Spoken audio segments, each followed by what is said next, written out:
صلی اللہ علیہ وسلم اذا دخل رمضان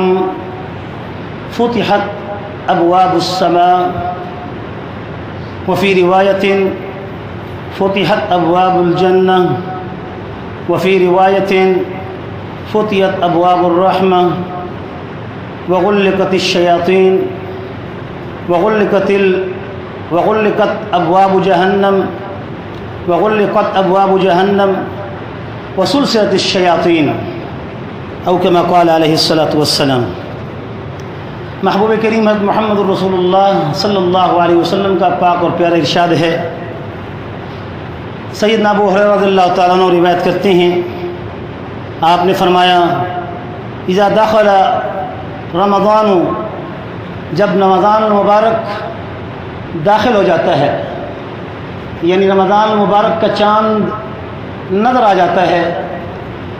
فتحت ابواب السماء، آسمان کے دروازے ہیں وہ کھول دیے جاتے ہیں۔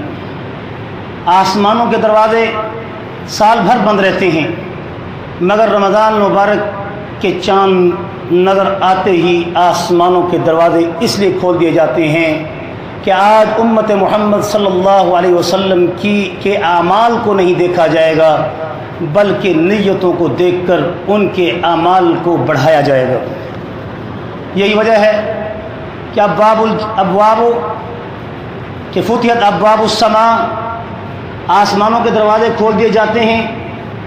اور ہر دروازے سے اللہ کی طرف سے اعلان کرنے والا یہ اعلان کرتا ہے هل من مستغفر انا اغفر له، کوئی ہے آج کی رات زبان سے اپنی توبہ کرنے والا، صرف زبانی طور پر بھی اگر وہ آج توبہ کر لے تو اس کی توبہ قبول کرنے کے لیے ہم تیار ہیں۔ یہ وعدہ ہے، صرف وعدہ ہے رمضان المبارک میں۔ ابواب السماء، آج آسمان کے دروازے کھلے ہیں، رب کی رحمت موج در موج امت محمد پر برسنا چاہتی ہے۔ کوئی ہے آج خالی جھولی پھیلانے والا کہ ہم اس کی جھولی کو بھر دیں؟ هل من مستغفر انا اغفر له، کوئی ہے توبہ کرنے والا کہ ہم اس کی توبہ کو قبول کریں؟ هل من تائب یتاب له، کوئی ہے توبہ کرنے والا کہ ہم اس کی توبہ کو قبول کر لیں، اس کے رجوع کو قبول کر لیں؟ هل من مسترزق انا ارزق له، کوئی ہے رزق کی تنگی کا شکار کہ ہم اس کے رزق کو بڑھا دیں؟ کوئی ہے آج عزت کی کمی کا شکار تو ہم اس کی عزت کو بڑھا دیں؟ یہ آسمان کے دروازے کھول دیے جاتے ہیں۔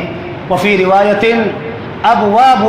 جہنم ابواب فتحت ابواب الجنہ، جنت کے دروازے کھول دیے جاتے ہیں۔ ان دنوں میں کوئی مومن، کوئی مرد، کوئی عورت جب اس دنیا سے رحلت کرتا ہے، وفات پاتا ہے، تو اللہ کا وعدہ ہے کہ اس کے لیے جنت کے دروازے کھول دیے جاتے ہیں، حساب کتاب اس پہ اٹھا دیا جاتا ہے۔ وفی روایت فتحت ابواب الرحمہ، کہ ایک روایت میں ہے کہ ابواب رحمت کھولے جاتے ہیں، یعنی رحمت کے دروازوں کو کھول دیا جاتا ہے۔ آج کے دن رحمت بٹے گی، اولہ رحمت واوسطہ مغفرۃ وآخرہ عتق من النار، یہ حضور کی صحیح حدیث ہے۔ آپ نے فرمایا ہوا صبر ہوا شہر مواسات، یہ مہینہ رمضان کا غم خواری کا مہینہ ہے۔ ہوا صبر الشہر، یہ مہینہ صبر کا ہے۔ علیکم قد اضلکم، یہ تمہارے اوپر سایہ فگن کر چکا ہے۔ بس اس رحمتوں کے اس مہینے میں جو پہلا عشرہ ہے اس کا رحمت ہی رحمت ہے، اس لیے رحمت ہی رحمت ہے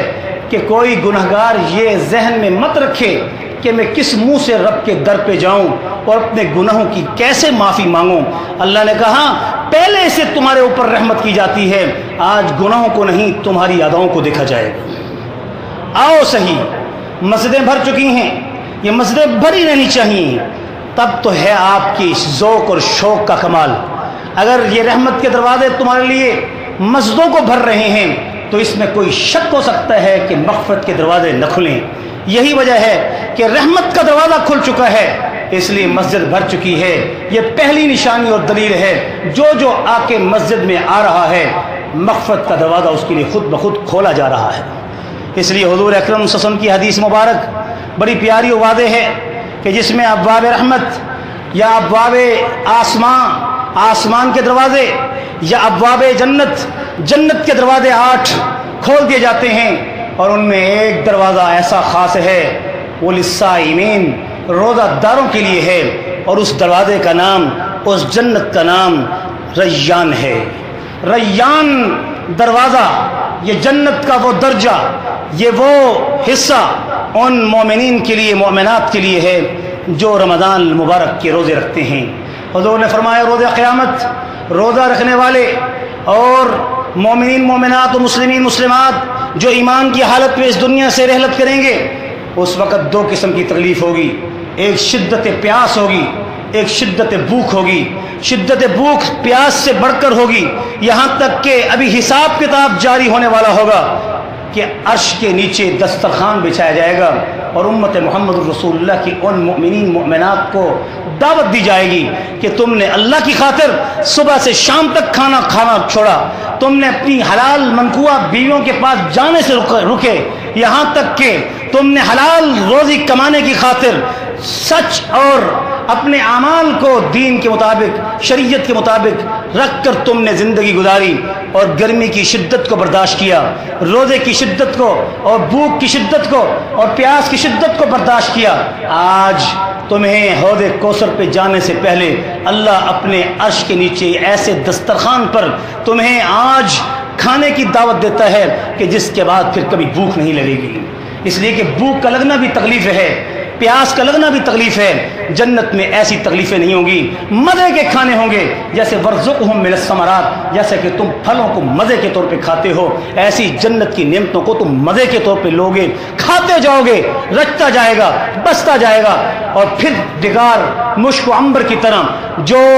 ریح تمہارے روزہ رکھنے کے بعد خالی پیٹ اور جوف سے نکلتی ہے، وہ اللہ کو مشک و عنبر سے بھی زیادہ پسند ہے۔ یہی وجہ ہے کہ عصر کے بعد مسواک کرنا بھی منع ہے۔ کیوں؟ کہ اس لیے کہ مسواک تو سنت ہے ہر نماز سے پہلے، لیکن حضور اکرم صلی اللہ علیہ وسلم نے اس خوشبو کو جو پیٹ کے خالی ہونے کی وجہ سے، جوف معدہ میں خشک ہونے کی وجہ سے جو کھٹی ڈکار آتی ہے، اس کو ختم کرنے سے منع فرمایا، بلکہ اس خوشبو کو، اس ڈکار کو اللہ نے اپنے نزدیک مشک و عنبر سے بھی زیادہ پسند فرمایا۔ یہی وجہ ہے مومنوں خوشخبری ہے تمہارے لیے، بڑے ہی اللہ کی طرف سے عنایات ہیں کہ اگر اس مہینے میں بھی کوئی شخص رب کی رحمتوں کو نہ سمیٹ سکا تو پھر حضور کی بد دعا کا بھی شکار ہو سکتا ہے۔ اس لیے گرمی کے روزوں کو دیکھ کر روزوں کو نہ چھوڑنا، لیکن تکلیف اور شدت میں مسائل ضرور ہیں، اللہ تعالیٰ امت محمد پر ظلم نہیں کرتے، اس لیے روزوں کے مسائل بھی